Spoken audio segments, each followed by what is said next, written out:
今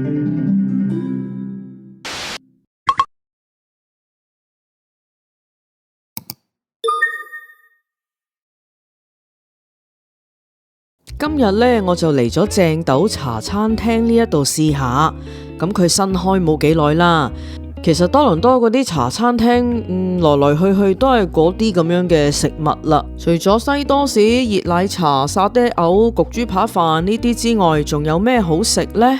入到嚟睇咗餐牌呢，我啊覺得有啲新嘢可以試下喎，唔係度度都有戒央多士噶嘛，佢就有啦。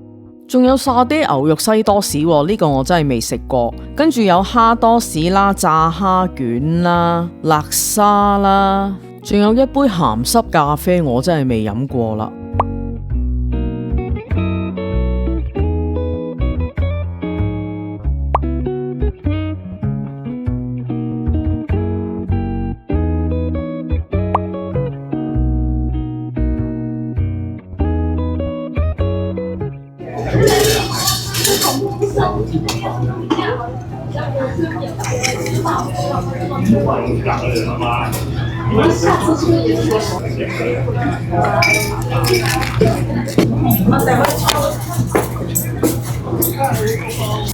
個菠蘿包呢係夠鬆軟，熱嘅上嚟嗰時，咁呢啲 crumble 呢都係好脆，菠蘿油個油夠厚，好味啊！係焗得乾咗啲咯。如果可以個包身濕潤返啲就正。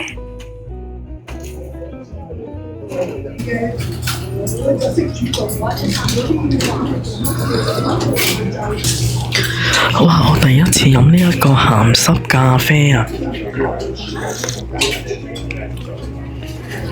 我自己好喜歡啊！我之前未試過啦。嘅咖啡係香濃嘅，唔係我哋嗰種飲慣嘅 Americano 或者係 brew coffee 咁嘅味嘅，好苦啊，有少少好似飲緊涼茶咁啊，鹹鹹地好得意啊，我自己好鍾意啊。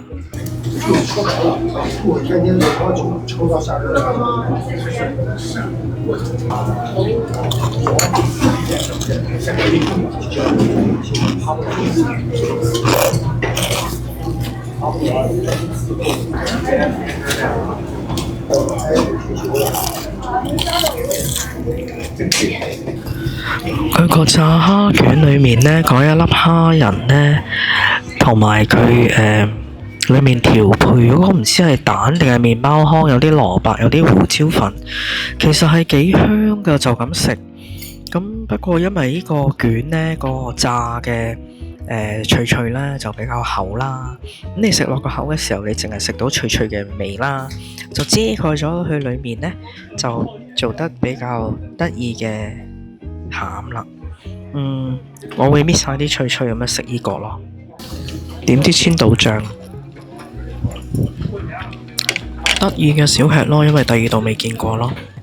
但係如果你問我會唔會再食第二次呢？咁就唔會啦，因為感覺實在好熱氣啊！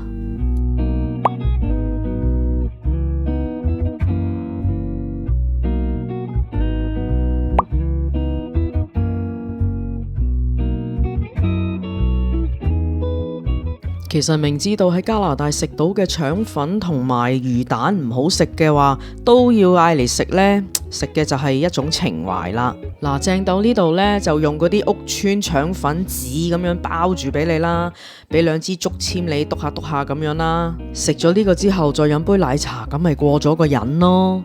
咖喱魚蛋上面嘅咖喱醬好好食啊，夠辣夠香啊，正啊！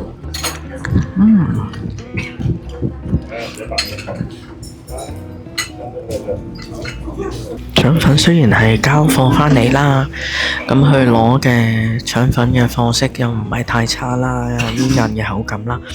佢最緊要呢，佢混醬呢真係都混得足嘅，有盲醬啦、甜醬啦，同埋好多芝麻㗎。好香椰汁。椰香、香草，夠辣、夠滑，呢個湯底好食啊，好好飲啊！試下佢啲嘢先。呢個係唔食得嘅，呢一片係檸檬葉嚟嘅。咁但係係咯，就係個湯底就係充滿咗檸檬葉嘅味道。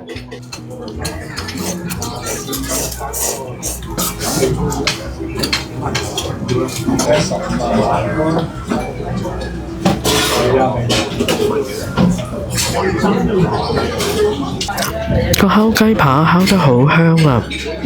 就係用啲鹽同埋黑胡椒醃過之後呢，佢就攞去烤或者炸。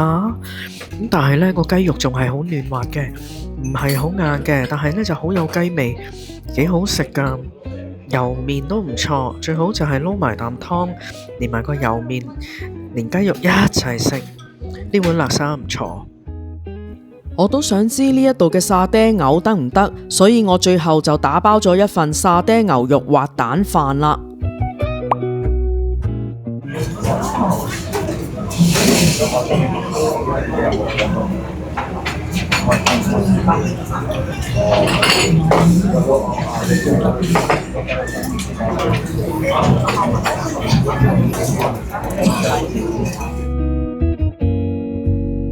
咁你睇我嘅表情呢，即係話呢一份沙爹牛肉滑蛋飯呢係 OK 嘅。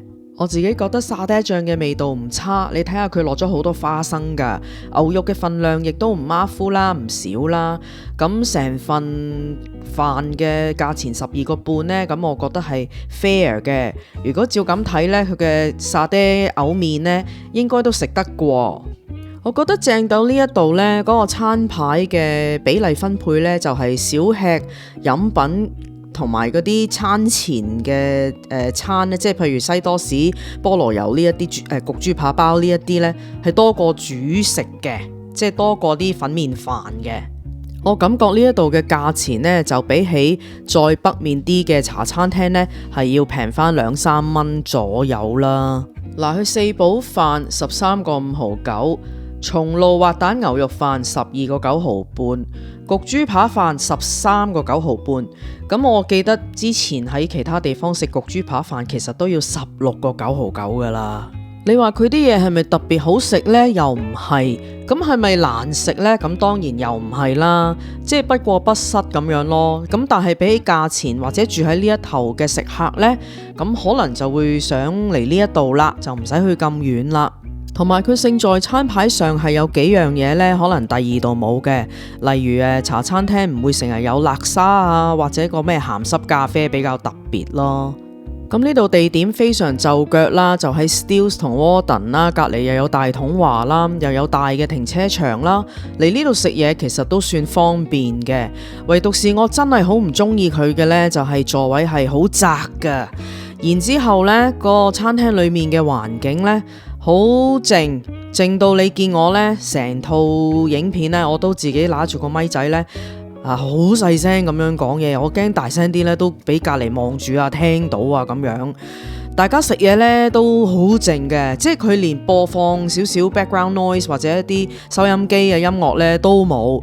咁呢，同埋有啲拱拱聲，好似啲一啲 white noise 呢，唔知係吹風機啊定係佢後面嘅抽油煙機呢。咁成個餐廳就係呢啲聲音啦，同埋員工嘅做嘢聲音啦，好局促嘅感覺咯，同埋好似真係哇，快啲食完快啲走啊咁樣嘅。所以我會唔會 enjoy 喺呢一度食嘢啊飲茶呢？係唔會嘅。咁佢有啲咩會吸引我返嚟呢？如果下次我再返嚟，應該就係喺呢一頭經過開1-2個人諗住食啲嘢啦，求其啦，咁可能會嚟呢度食嘢咯。咁你話如果係約朋友啊，或者特登返嚟，係咪食佢啲食品呢？又唔會喎。咁如果有邊個幫襯過正豆啊，有啲咩想講，覺得佢啲食物啊，或者有啲咩意見，可以留言區嗰度話俾我哋聽啊。